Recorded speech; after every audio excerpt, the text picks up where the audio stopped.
كما أكرمتنا بزيارة بيتك الكريم، اللهم فلا تجعله آخر العهد به يا رب العالمين. اللهم إن البيت بيتك، وإن الحرم حرمك، وإن المقام يا ربنا مقام السؤال والدعاء لك، وإن العبد عبدك. اللهم فلا تجعله آخر العهد ببيتك الكريم. اللهم وارزقنا زيارته سنوات عديدة وأعواما مديدة نحن وأحبابنا يا رب العالمين. اللهم يا رب العالمين يا سامع الدعاء ويا مجيب النداء، اللهم هذا حالنا. اللهم يا رب كما أكرمتنا بالنظر إلى بيتك الكريم أكرمنا بالنظر يوم القيامة إلى وجهك الكريم. اللهم كما أدخلتنا بيتك اللهم فأدخلنا يوم القيامة جنتك.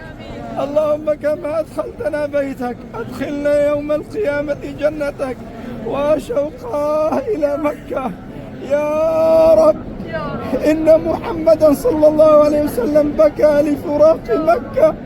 اللهم وقلت وقولك الحق المبين، إن الذي فرض عليك القرآن لرادك إلى معاد. اللهم كما رددت محمدا إلى البيت العتيق حاجا، اللهم فردنا إليه حجاجا ومعتمرين ملبين ومكبرين. لبيك اللهم لبيك يا رب العالمين، أجب دعاءنا. اللهم يا حي يا قيوم، اللهم كن للشام عونا ومعينا. اللهم احفظ الشام، اللهم احفظ الشام بعين عنايتك وبيتم رعايتك يا حي يا قيوم. اللهم فرج عن اخوتنا المعتقلين وشاف المرضى وعاف المصابين، وردنا والنازحين الى ديارنا سالمين. اللهم انصر الاسلام واعز المسلمين، اللهم انصر الاسلام واعز المسلمين. اللهم يا ربنا احمي بلاد الحرمين. اللهم يا ربنا اجعل لنا زيارة الى هذا البيت العتيق يا حي يا قيوم برحمتك. يا حي يا قيوم لا تصرفنا عن بيتك بذنوبنا واجمعنا فيه برحمتك يا رب العالمين. اللهم يا رب لا تجعل آخر عهدنا ببيتك هذا اليوم، واجعل لنا زيارة إليه يا رب. يا رب إننا نحب مكة والمقام ونحب زمزم والملتزم. اللهم فأعدنا لنشرب من زمزم، وأعدنا لنطوف بالبيت، وأعدنا لنتخذ من مقام إبراهيم مصلى، وأعدنا لنلتزم عند بيتك يا رب الأرباب يا حي يا قيوم. اللهم يا رب العالمين ويا مجيب دعاء السائلين، هذا حالنا بين يديك، وهذا ضعفنا وذلنا وانكسارنا ظاهر بين يديك.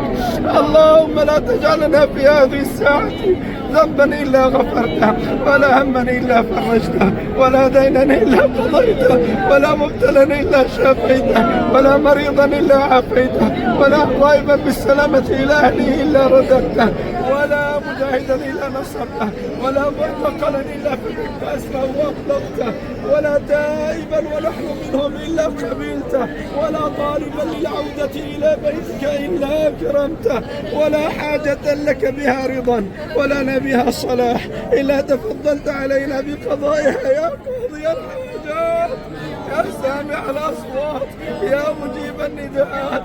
يا رب لا تعاملنا بذنوبنا، يا رب لا تعاملنا بذنوبنا، وعاملنا بفضلك وكرمك يا رب العالمين. اللهم كما كرمتنا الساعة بمناجاتك وبسؤالك في بيتك، أكرمنا يوم القيامة بجنتك.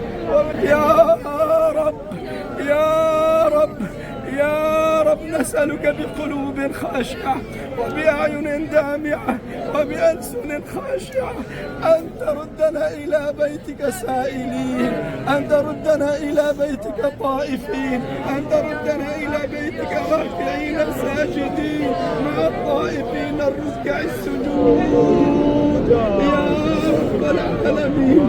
اللهم يا حي يا قيوم، يا حي يا قيوم، يا حي يا قيوم، يا حي يا قيوم. اللهم يا رب العالمين أكرمنا يا الله بالنظر إلى بيتك العتيق. اللهم أكرمنا يا الله بالعودة إليه ملبين، عودة إلى عرفات، بالعودة إلى مزدلفة، بالعودة إلى الجمرات، بالعودة إلى منى.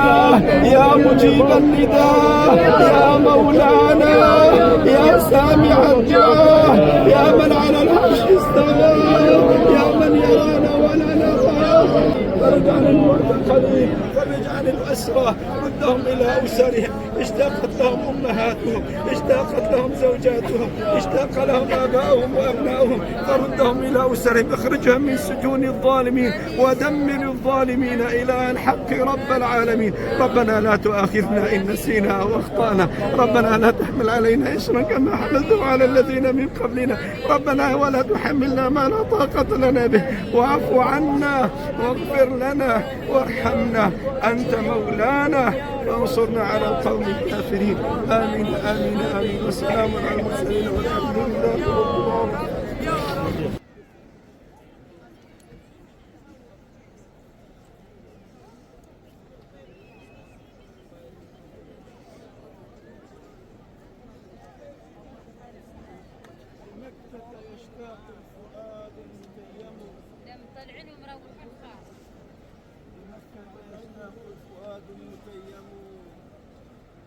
وتهوي إلى البيت العتيق الدماء والدم. كانت هذه مقتطفات من ضياع حجاج سوريا لبيت الله الحرام. نسأل الله أن لا يجعله آخر عهدنا ولا آخر عهدنا ببيت الحرام. اللهم حان وقت انصرافنا إن أذنت لنا. ربنا لا تجعله آخر عهدنا ببيتك الحرام، واكتب لنا زيارته مرات ومرات، وتقبل منا إنك أنت السميع العليم.